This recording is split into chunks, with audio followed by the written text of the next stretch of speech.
Buddy, I had to cut the video short because I was out of space and I had to back up a whole heap onto the computer there. I went ahead and reassembled the engine. I was pretty happy with the job.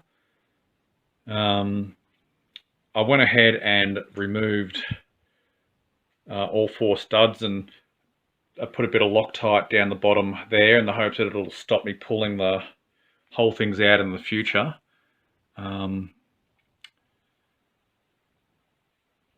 I did find one thing funny, and I believe I commented on it when I pulled it apart, was that there was an excessive amount of washers underneath these dome nuts. Now, I went to just use one washer and one spring washer, sorry, to put it back together. But I realised very quickly that these dome nuts were not deep enough. What I think they've done is they just use the rods from the 66/80cc engines, which obviously, this being a shorter jug and head, you need to pack out that distance. So generally, if you pull it off, you put it back like that. Given the amount of metal filings that are still in the work area, I changed my little cardboard. Coming up next time, how to turn your engine into a paperweight, part 2.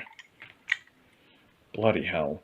The only thing left I have to do before I pack up for the night is to replace these with the 20mm M6 bolts that I bought today, which won't take 2 seconds anyway. But tomorrow I should be able to start mounting that on the bike. This took me a long time to go through the engine, but fingers crossed it was time well spent.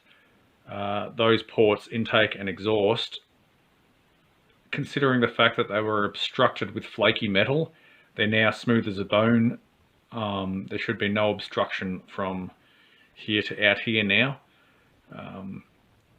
I was a little bit concerned about dremeling the inside of the cylinder wall, but I do approach these things with an air of caution, and I don't believe that I've damaged the wall at all. If anything, I have just deburred it, which I feel is more important than risking leaving a lip of metal that could damage the cylinder itself. A couple of other things to address still is I haven't taken the paint off of here yet. You can see shiny, and that's just where they've sprayed. Like, they haven't even bothered to try and move it as well. Because of the spray paint, these wires can get a little bit brittle. So if you're like me and you don't like soldering, anything like that, you just means be careful unwinding it all, and then just make sure that at the very least you cable tie them to stop them from you know, wrapping about anything else.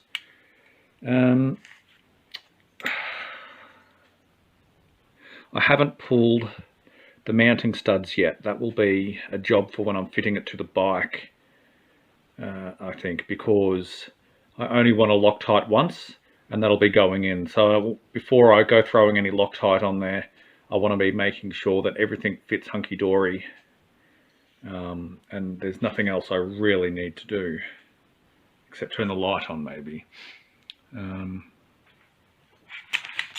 So I do have some longer bolts to fit through there, which are these ones, which, just sizing them up there, they should be plenty long enough, and they're 50mm. I can go longer if I need to, but I don't expect to have any hassle mounting the back. It is always the front mounts that have the issues, and this kit did not come with an adapter plate and a U-bolt. So to get Mark IV going, I will probably just have to pinch them off the Mark III platform, considering that's sitting without an engine at the moment anyway. But I do have plans for that in the future. I haven't given up yet, but for now it's 50cc Mark IV.